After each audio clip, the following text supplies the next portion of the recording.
ದ್ವಿತೀಯ ಮಕ್ಕಳಾದಂತಹ ದೈತ್ಯರೆಲ್ಲರನ್ನೂ ಇಂದ್ರ ವಿನಾಶ ಮಾಡಿಬಿಟ್ಟ. ಮಕ್ಕಳ ವಿನಾಶದಿಂದಾಗಿ ದುಃಖಿತಳಾದ ದಿತಿಯು ಪತಿಯಾದ ಮರೀಚಿಯ ಮಗನಾದ ಕಶ್ಯಪನಿಗೆ ಹೇಳ್ತಾ ಇದ್ದಾಳೆ, ನಿನ್ನ ಮತ್ತೊಬ್ಬ ಪತ್ನಿಯಾದ ಅದಿತಿಯಲ್ಲಿ ಹುಟ್ಟಿದಂತಹ ಮಹಾಬಲಶಾಲಿಗಳಾದ ದೇವತೆಗಳಿಂದ ನನ್ನ ಮಕ್ಕಳಾದ ದೈತ್ಯರೆಲ್ಲರೂ ಸಂಹೃತರಾದರು. ನನ್ನ ಮಕ್ಕಳ ವಿನಾಶದಿಂದ ನಾನು ಬಹಳ ದುಃಖಿತಳಾಗಿದ್ದೇನೆ.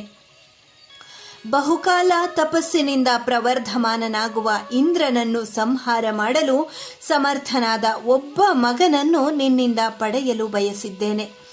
ಇಂದ್ರವಧೆಯಿಂದ ಪುತ್ರ ಶೋಕವನ್ನು ನಿವಾರಣೆ ಮಾಡಿಕೊಳ್ಳುವ ಇಚ್ಛೆಯುಳ್ಳ ನಾನು ತಪಸ್ಸನ್ನು ಮಾಡುತ್ತೇನೆ. ಮಹಾನುಭಾವನಾದ ನೀನು ಬಲಿಷ್ಠನಾದ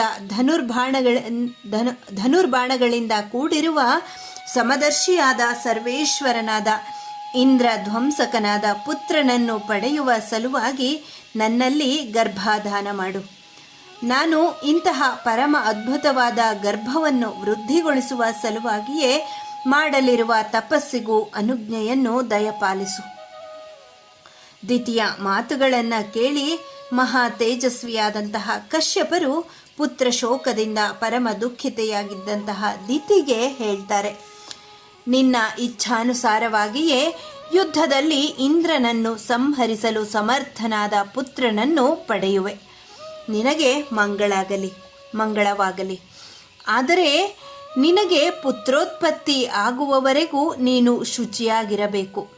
1000 ವರ್ಷಗಳವರೆಗೆ ಶುಚಿಯಾಗಿದ್ದು ತಪಶ್ಚರಣೆ ಮಾಡಿದೆಯಾದರೆ ಆಗ ನನ್ನ ಅನುಗ್ರಹದಿಂದ ನೀನು ಇಂದ್ರಹಂತಕನನ್ನು ಪ್ರಸವಿಸುವೆ.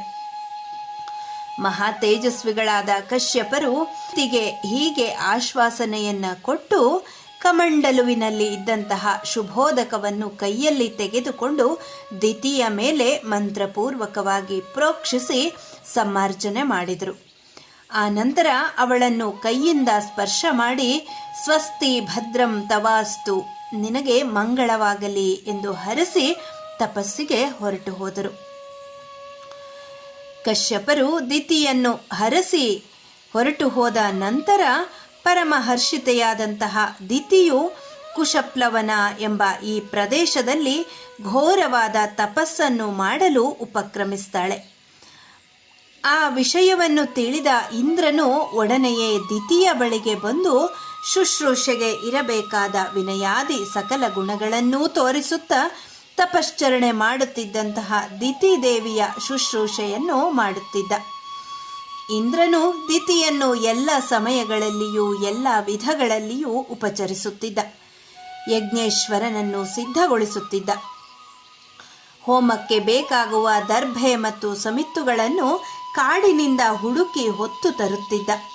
ಆಶ್ರಮಕ್ಕೆ ಹತ್ತಿರದಲ್ಲಿ ಇದ್ದ ನದಿಯಿಂದ ನೀರನ್ನೂ ತರುತ್ತಿದ್ದ.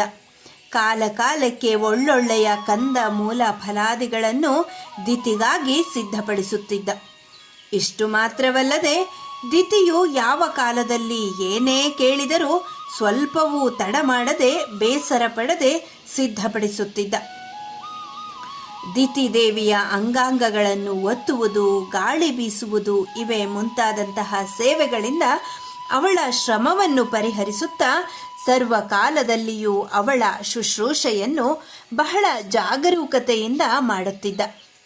ಇದೇ ರೀತಿಯಲ್ಲಿ ಹೆಚ್ಚು ಕಡಿಮೆಯಾಗಿ 1000 ವರ್ಷಗಳು ಕಳೆದವು. ದಿತಿಯು ಇಂದ್ರನ ಅನವರತವಾದ ಶುಶ್ರೂಷೆಯಿಂದ ಪರಮ ಪ್ರೀತಳಾಗಿ ಸಹಸ್ರಾಕ್ಷನಿಗೆ ಹೇಳ್ತಾಳೆ, ಇಂದ್ರನನ್ನು ಧ್ವಂಸ ಮಾಡುವ ಪುತ್ರನನ್ನು ದಯಪಾಲಿಸುವಂತೆ ನಿನ್ನ ತಂದೆಯಾದ ಕಶ್ಯಪನನ್ನು ಪ್ರಾರ್ಥಿಸಿದೆನು.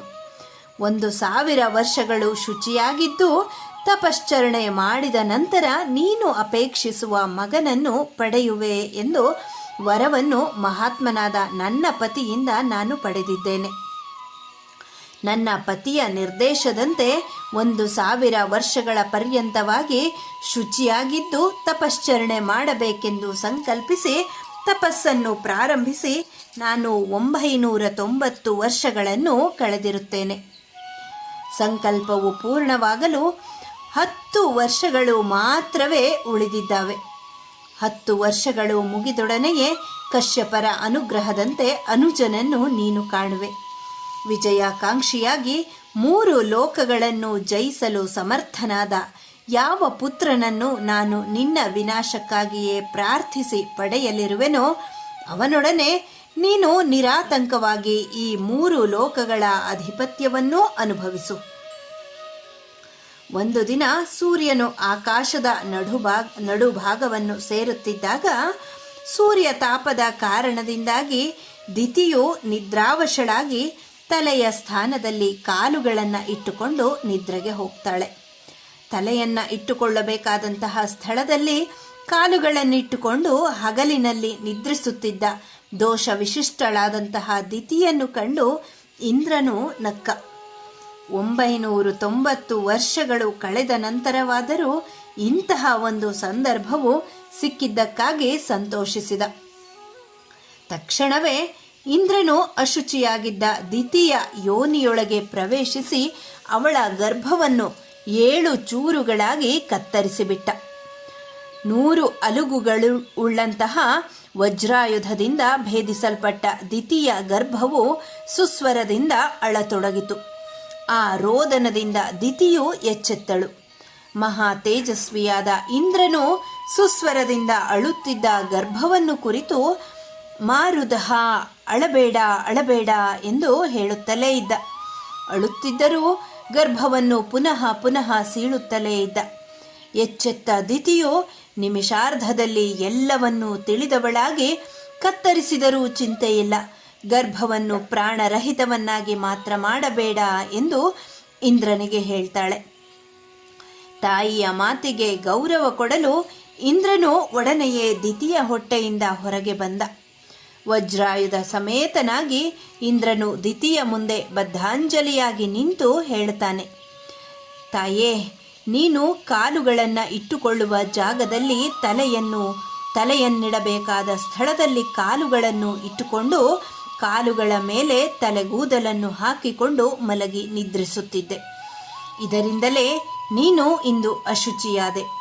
100 ವರ್ಷಗಳಿಂದಲೂ ಇದಕ್ಕಾಗಿಯೇ ಕಾಯುತ್ತಿದ್ದ ನಾನು ಈ ಸಮಯದಲ್ಲಿ ನಿನ್ನೊಳಗೆ ಪ್ರವೇಶಿಸಿ ಸಮರದಲ್ಲಿ ಶಕ್ರಹಂತಕನಾಗಲಿದ್ದ ಶಿಶುವನ್ನು 7 ಭಾಗಗಳಾಗಿ ಕತ್ತರಿಸಿಬಿಟ್ಟಿದ್ದೇನೆ.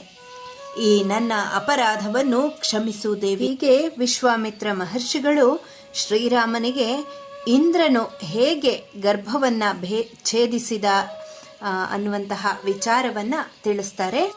ಇಲ್ಲಿಗೆ 46ನೆಯ ಸರ್ಗ ಬಾಲಕಾಂಡದಲ್ಲಿ ಸಂಪನ್ನಗೊಂಡಿದೆ. ಧನ್ಯವಾದಗಳು.